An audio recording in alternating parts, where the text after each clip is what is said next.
Oh. Good morning, everyone. Before we continue our discussion, could you give a brief recap about how fraction is or introduction?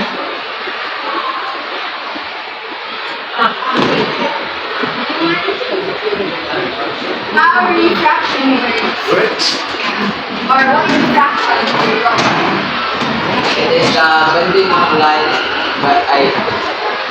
caused by the changing of speed and density. And how refraction works?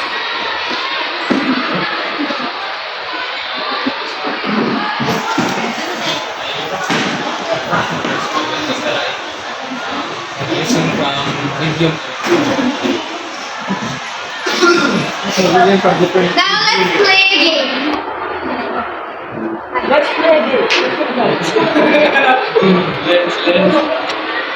Video. Kita ko na. Isa naman. News. Kasi news. Now, can you give a brief definition what Yeah. you're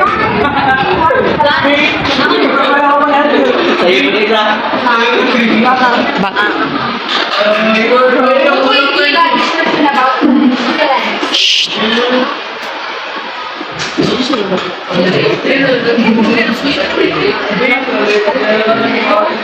Anyone? In your own understanding,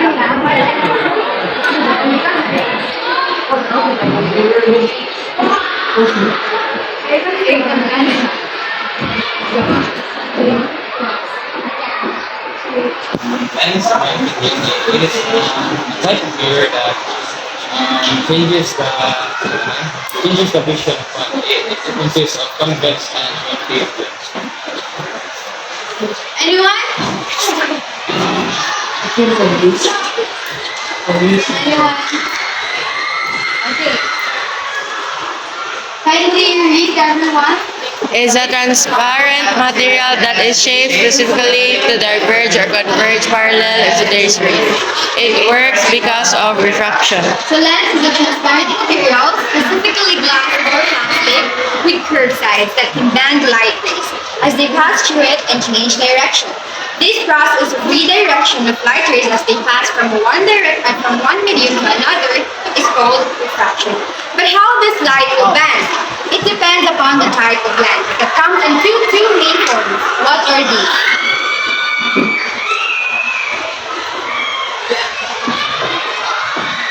Okay, look in. Amy.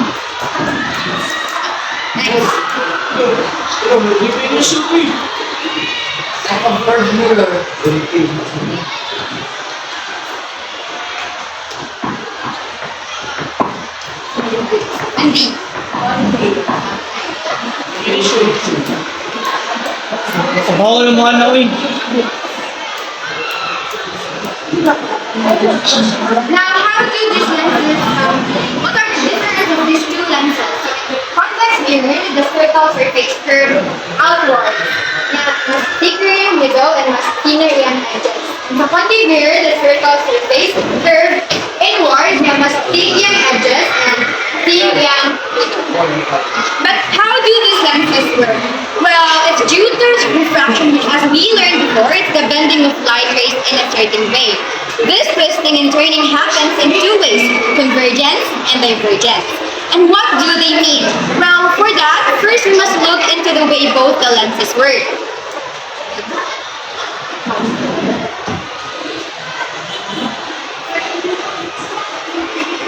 So how light is refracted by a convex lens. So an incident ray is projected on a convex lens at an angle.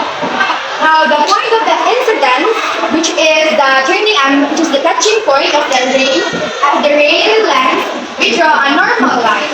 Now from the point of incidence, this ray of light will enter the lens, and because glass is thicker than air and because glass is solid, which napanggingan paghapon nga mas mo-travel ang light ang slowest in solid.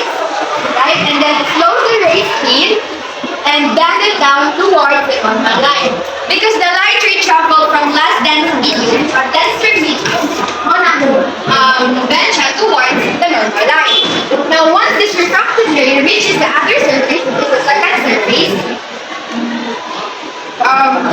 it enters the air again, which is less dense than glass. The momentum pushes the light to continue to refract for the rest to gain back its speed, and then this time it bends away from the normal side. So, next time.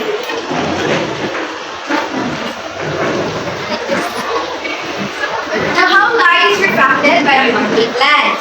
Now, if the incident rays from a point object are projected towards a concave lens, then after refraction, they do not converge at a single point, but diverge, meaning they go away from each other. Now, and because of these, instead of forming the image on the other side, these rays extend backwards and meet at a certain point behind the lens. So there's no magnet behind the lens. So a virtual image appears at this point. Now let us listen to Ms. Boyat to explain what is the approximation of lens. So approximation of drawing lens is drawing the refracted light. Kindly read.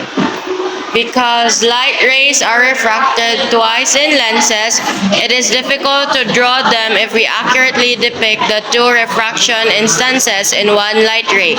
To make it easier, we make an approximation. This technique is called the thin lens approximation.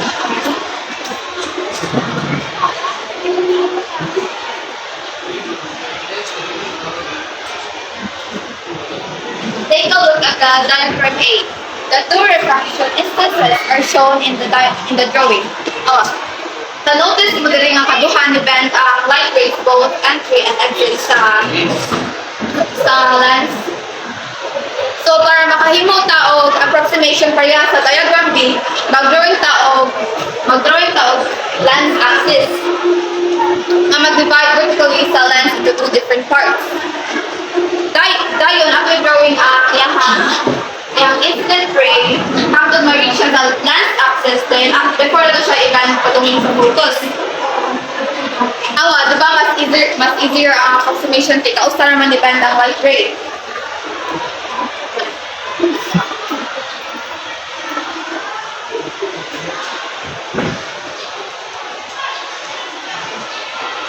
Okay, lesson 2, images in lens ray diagramming. So convex lens kay maka-make siya og real focus kay ang light rays kay mag-meet man sila sa ka-point. Unlike sa concave na lens, wala na, scatter ang light rays, so wala siya real focus na ma-make. So para maka-make ka og focus pareha sa convex mirror, ato i-trace backward ang light rays para makamake siya og focus, pero di na siya real focus kundi virtual focus. Awa, kabantay mo nga kung sa curved mirrors, ang concave lens kay makamake og real focus, niya ang convex kay makamake og virtual focus. Diri sa lens, ang convex sa makamake og real focus, while ang concave kay ang virtual focus.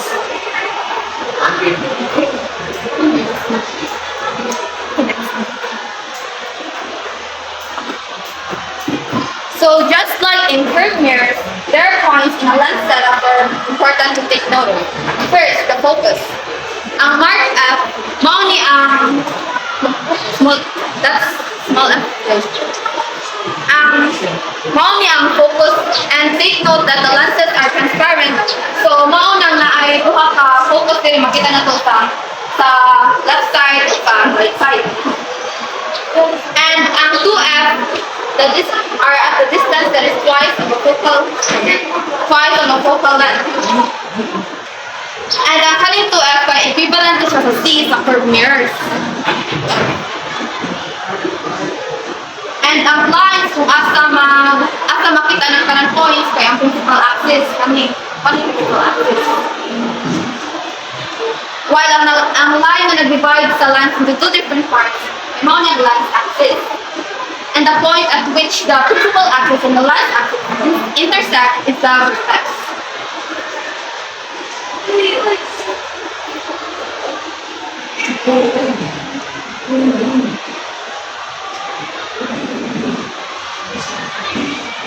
Now, images formed by lenses.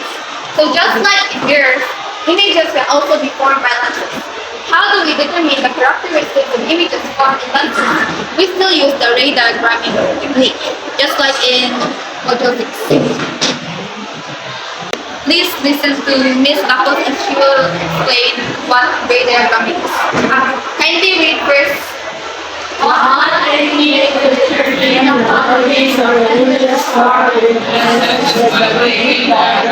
the left incident and refracted light rays. Lesson 2, can anyone explain from original conversation this? Why can you move towards normal line? Can you?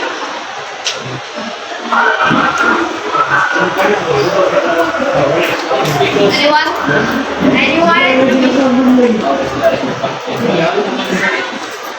Diba, ang one reaction twice.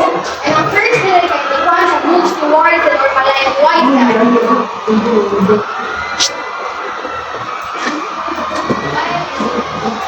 Leave.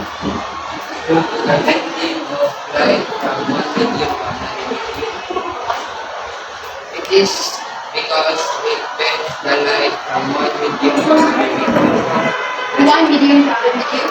light there to the lens. And this area will add this medium. No, the lens is the denser, that's why it bends to the lens. Now here, at the second surface, why does the light ray bend away from the normal light? Anyone? Or why does it bend away from the normal light? Second surface. Kapag tayo ako siya nasugod. Hindi. More dense on your young bananas.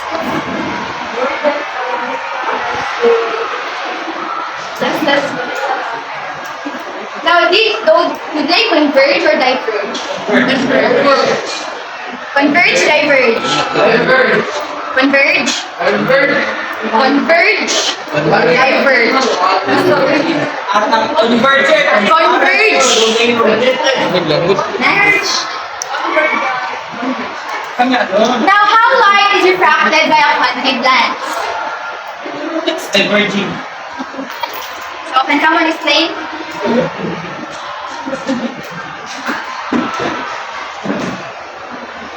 Doon sila kapabantayan ninyo. Ano sila bantayan ninyo? It means lighter, less dense.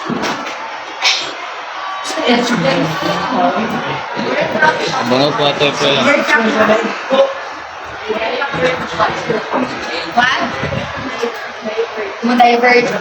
What kind of lens form a real focus? I know, convex. Lens. Convex lens. Correct. And what lens forms a virtual focus? Concave. So everyone, can you differentiate concave lens and convex lens? Masay kalahian nila. In terms sa ilang surface and spherical surface, is it inward, outward? Is the edges thick or thin? Convex lens is curved outward and the edges is thinner and the center is thicker.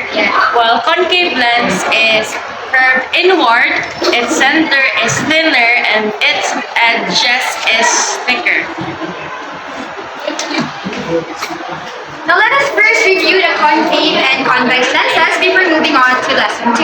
So when we say convex lens, is the spherical surface curved in or out? In. So when we say convex lens, is the spherical surface curved in or out? In. In. So spherical surface, convex. In. In. In. Out there. Now, how about the concave lens? Do concave lens converge or diverge after refraction? How about the convex lens? Converge. Now, what does image does convex lens form? How about the concave lens? Virtual. Okay.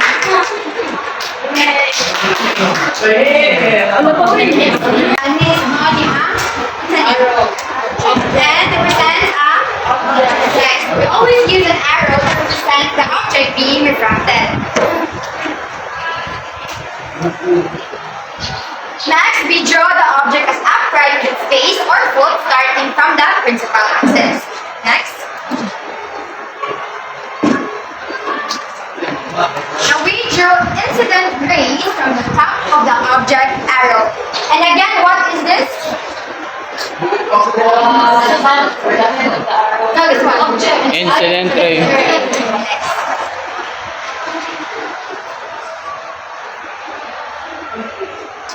So our three. Wait. 3. Just like it goes on. So as discussed in the last one, we assume that light rays lens only when it reaches the lens axis as an approximation. The first ray that can be drawn into a ray diagram for lens is a PF ray.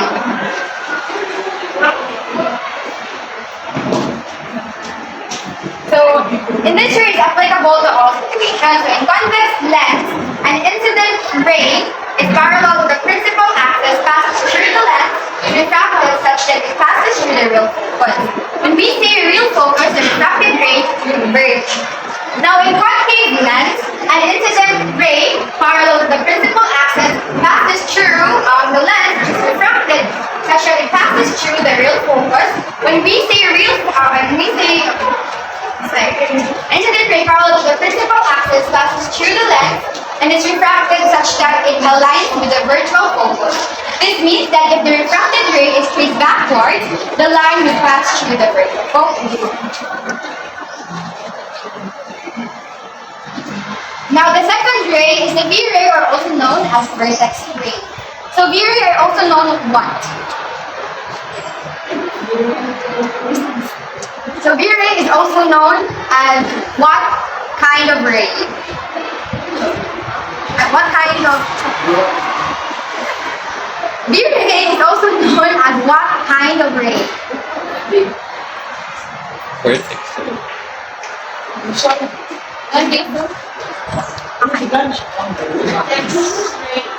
As I mentioned earlier, where is the vertex located, Glenn? Location where the surface of the mirror and the principal axis intersects or meet. Both concave and convex lens that when passes through the vertex moves in a straight line as if it was not refracted at all. And why is that? Because according to Snell's law, when light passes from one medium to another along the normal line, there is no refraction. The light continues in a straight line. Hence, when a light ray passes through the vertex of a concave and convex lens, it behaves as if it is not refracted because it is essentially enters and exits the lens along the normal line to the surfaces at its width.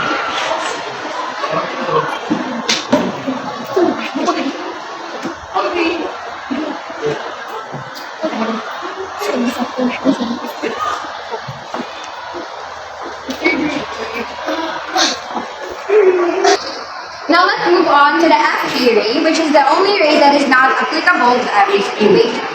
So in convex lens, an incident ray passing through the real focus enters the lens and is refracted in such a way that the resulting ray is parallel to the principal axis.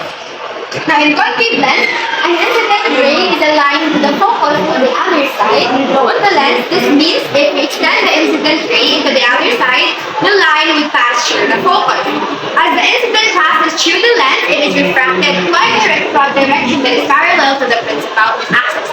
Now can anyone name what are the three types of rays? BF ray, B ray, and FP ray. And what ray is applicable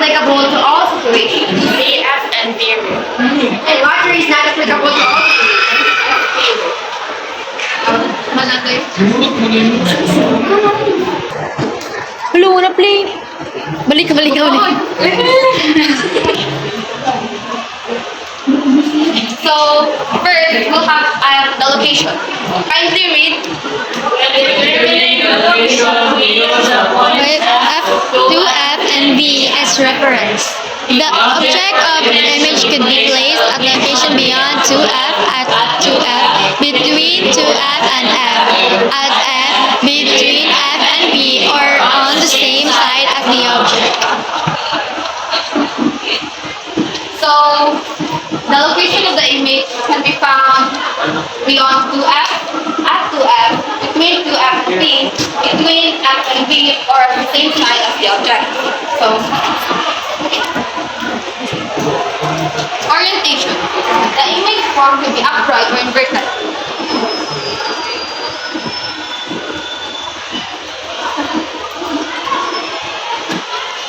Size. The size of the image is compared to the size of the object. The image form could be bigger or enlarged, smaller or diminished, or same size as the object.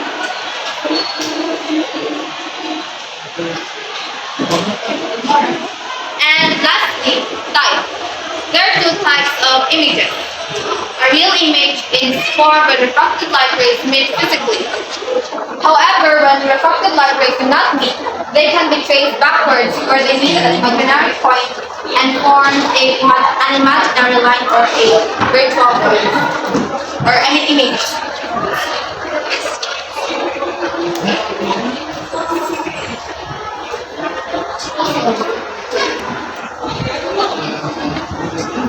So, what are the different characteristics of the image? I think.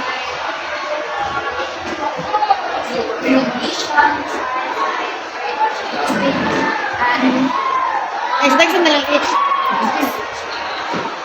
Who can explain the like? Ikaw sa lang. Who can tell me what is the definition of the location?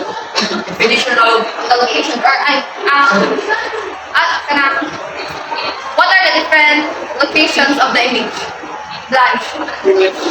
Beyond 2F, at F, between 2F, between F and B, between 2F and F, at F, between F and B, Type. Type. And the orientation. What are the two orientations that the image? Gabriel.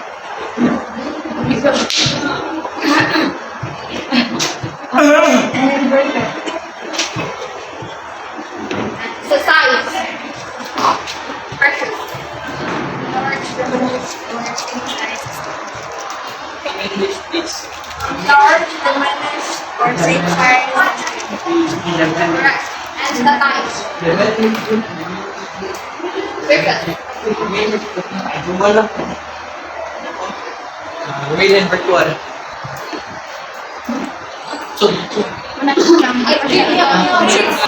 Since there's no any time left, let's proceed to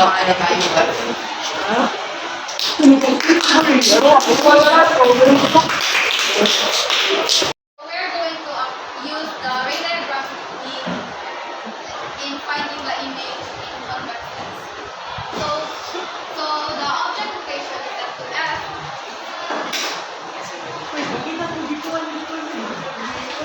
So first na tumatol ay pwede man ma-apply ang three kinds of ray, EF ray, B ray, and FB ray. So first kaya EF ray. So first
Button.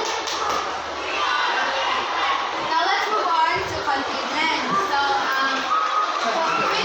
pili ka sa concave Kanang gamay. Kanang gamay. Between F and B. So, again, it's someone you're telling still, so remember, kung sa ka first rule, ang first nga ray, ang i-use in ang ray diagram mo technique. PS ray. So, can you point that? There is an F. Asang PF? PS ray.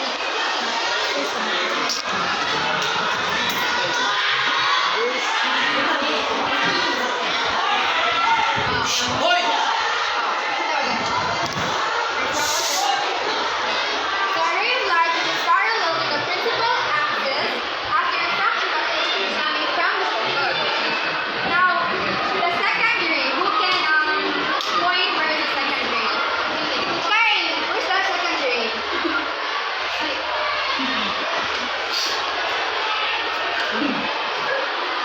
Really? Ay, dala. Zero. Ayun sa second ray. Second ray.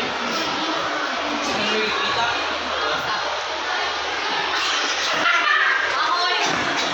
Bako ginagawa sir. Gabriel! Second ray. Where is the second ray? What ray? Alalas ko nga, Gabriel. Di ba? First, like, Gabriel, ka na ikatlo. ray. Gabriel, ka na ikatlo. Ikatlo. So first, sa pagkagamit, use kay PF ray. So sa may next, buhaton. Kasi ang ray na sa V-ray. Katlo mo. V-ray. B-ray or pa, B-ray. Katlo. And V is V represented as Ikatlo. okay, point it here. Ah. The ray of light going towards the optical center of a concave lens goes straight through without being deviated. Now for the third ray, who can point it out? Where is the third ray? Balik ka ng pinagana eh. Where is the third ray?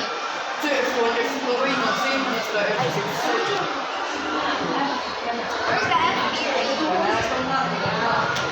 Kanay. One. Wala, iniwan mo. Dagang iniisan. Iniwan.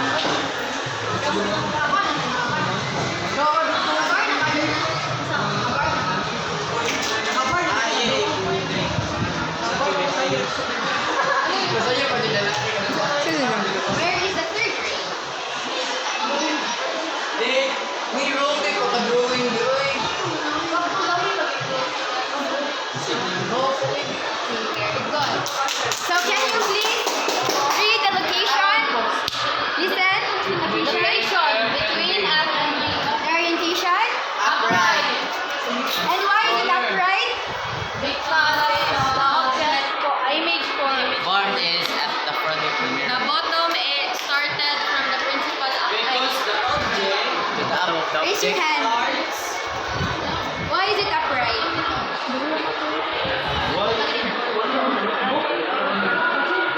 Of the arrow or the object started from the principal axis up to the where the refracted rays coming from.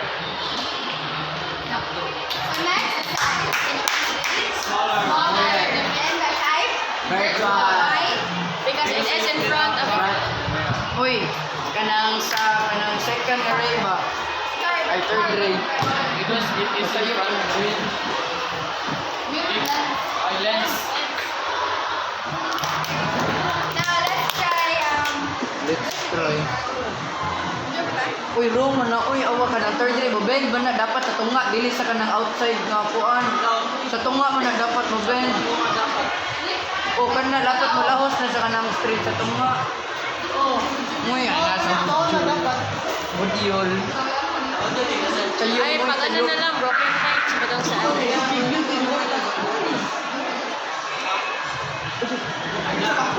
Kan baka na F. Gani ba kana. Kaya na nga pag broken line.